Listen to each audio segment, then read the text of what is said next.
Paciente cancro cervix positivo na Intolo, halo tratamento e Hospital Nacional Guido Valadares Dili. Diretor Executivo Hospital Nacional Guido Valadares Dili, Alito Soares, informa da neva jornalista Sira, foi participa no lançamento do Centro Corposcópia e Hospital Nacional Guido Valadares quinta-feira semana.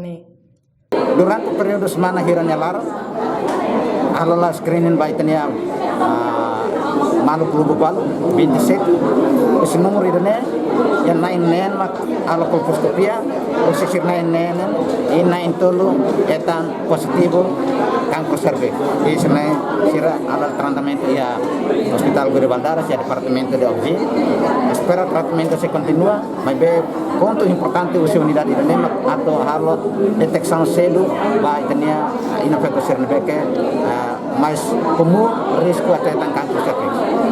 Irene nessa fase primeiro na que Itaíha instala equipamentos, detecção cedo e hoje precisamos o futuro hoje está presente a OMS nya positif tertebes Ministério da Saúde atubele continua treinamento vai ter médico sira lileu ba cancro cervix mais avançado hoje saat intervenção cirúrgica vai dar agora da que hospital Timor ita alo tratamento cirúrgico mas be o intervento nebe fase cedo.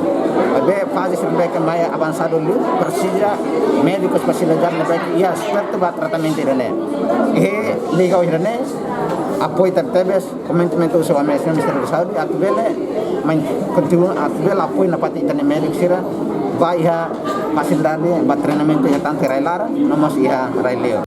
Diretor Nemos Dehang, Hospital Nacional Guido Valadares eleva tang atendimento, liliu atendimento moras cancro cervix. Moras cancro cervix idane, liga liu bafeto sirane bema ketang moras cancro cervix. Reportagem Ana Rosária, Televisão Timor Post.